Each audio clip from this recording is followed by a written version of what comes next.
Okay, magandang araw po sa inyo mga boss, mga sir, magandang tanghali. Saan man kayo naroroon sa parte ng mundo, no? May plano po kasi akong mag-acquire ng property. Dito sa Palawig, mayroon akong kausap na tao dito. San Agustin, Iba pala po ito. Meron po akong nagugustuhan property dito. Hopefully someday makakuha ko dito. Tabi ng highway, napakaganda po ng area. Ano po? So may kakausapin po tayo na real estate broker po nitong property tungkol dito sa lupa, as if na bibili na tayo, no? Alright?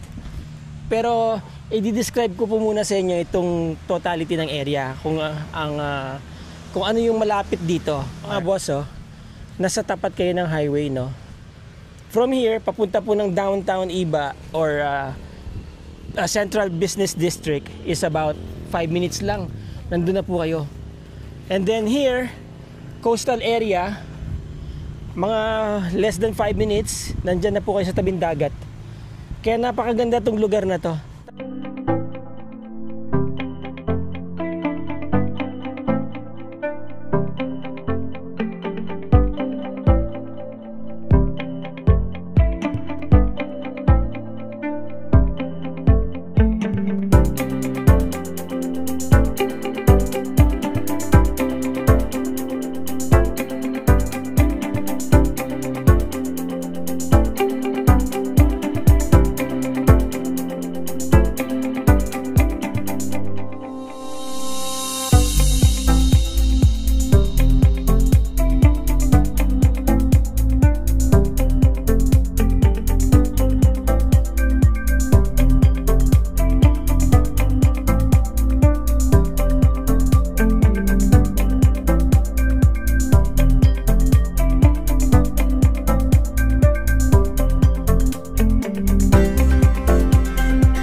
Tanong natin si ma'am.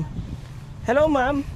Hi. Magandang hapon po sa inyo. Yeah, good afternoon. Pwede po bang malaman pangalan nila ma'am? Yeah, I'm Marie Echage. Echage. Yeah. So, kayo po ang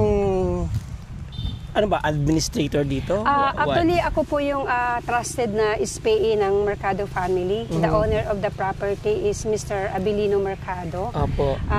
He's resident from Amungan, Zambales. Amungan, Zambales, yeah. Yes. Ako po yung pinaka-real estate na license broker nila. Opo. At pinagkakatiwalaan nila na mag-handle ng mga property nila. Especially dito sa San Agustin, Iba, Zambales. Yes, ma'am. Yes. So, nasabi nyo nga sa akin, mayroong portion ng lot dito na available. Yes. Magkano ang bentahan, ma'am, dito? Actually, ang pinakamababa na ino-offer namin dito, meron siyang 500 square meter. You can avail for 3,000 pesos per square meter as a cash payment.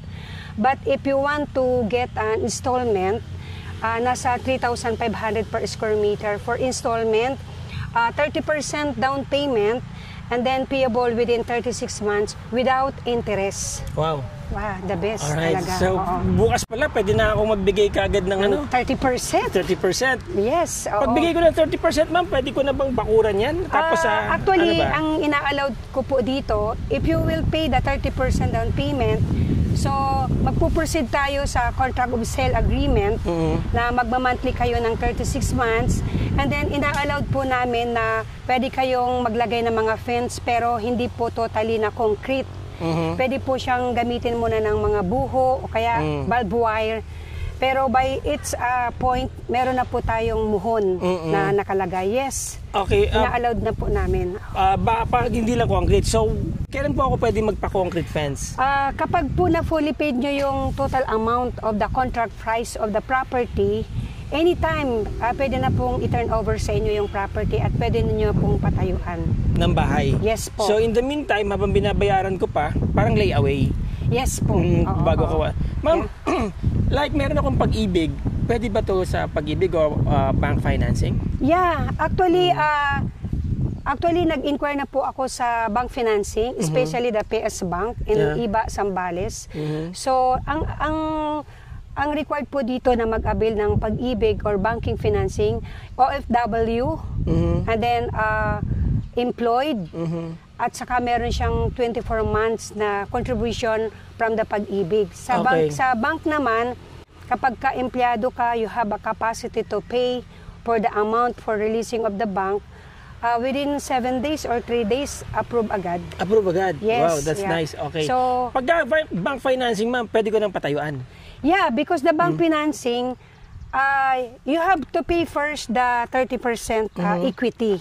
Okay. The equity you can pay from me or from the owner. Yes. So kapag nabayaran mo na yon at na-approve ka po ng bank financing, babayaran ni bank financing yung owner. Yeah. And then pag na-fully paid na yon, anytime po magbibigay na po kami sa inyo ng parang assurance na you can proceed to build your dream house. Wow. Yes. So, pagka bank financing, that is considered paid cash on your side. Yes. Now, when do I get my title? Let's say, bank financing. How many days or months? Actually po, month lang kasi before you entering the availing the bank financing, actually po naisalin na yung property in your name.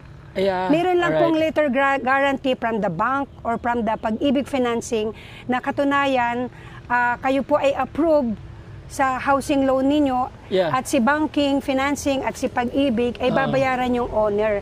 Ang hawakan po ng owner, meron siyang letter guarantee from the Pag-ibig housing financing loan and then from the bank.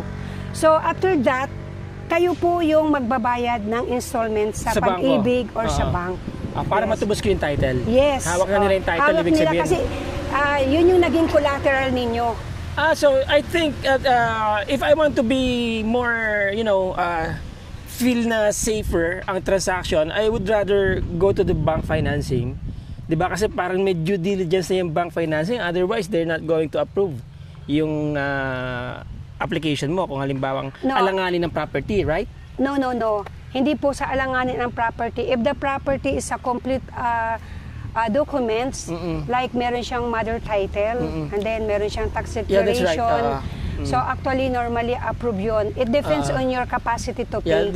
Hindi ka lang maa-approve sa bank kung nakita ng bangko na you don't have a capacity to pay.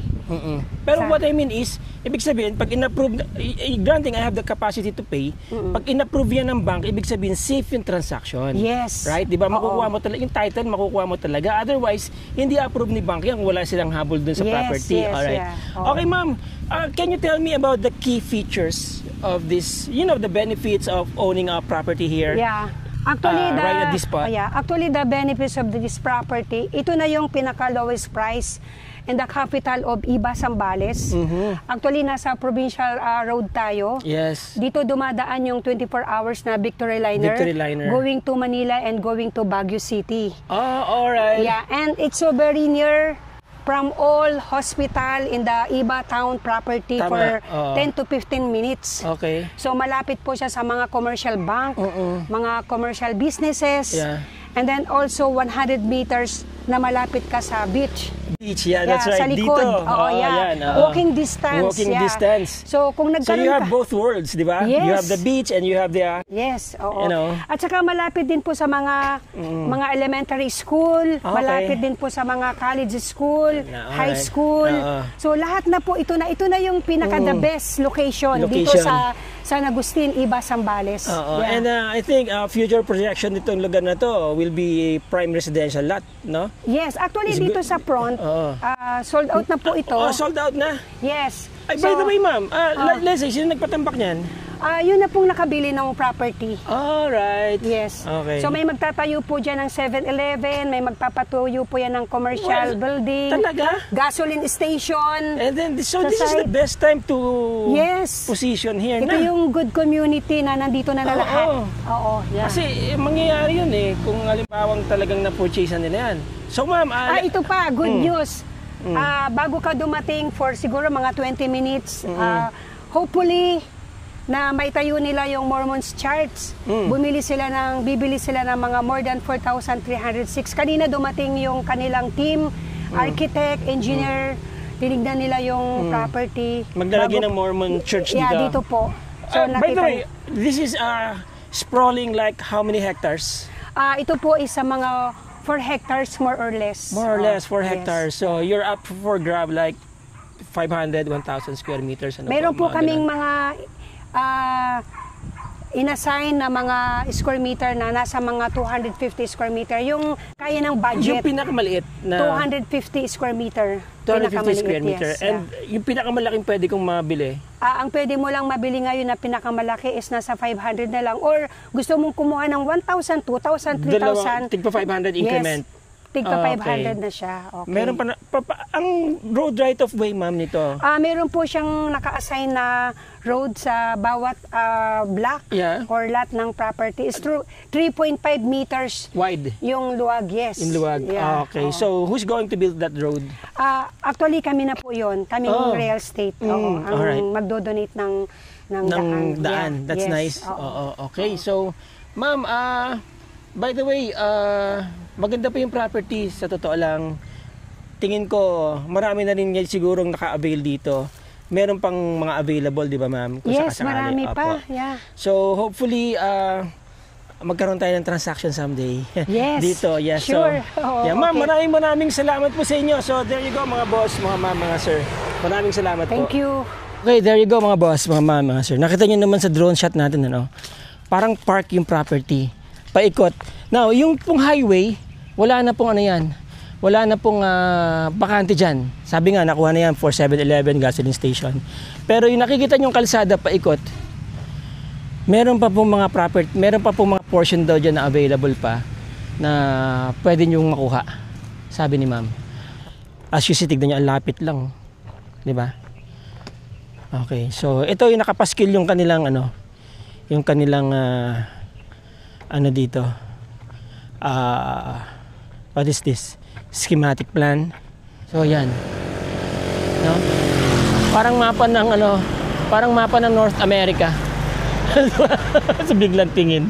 Alright, so yan, going to Iba all the way to Manila.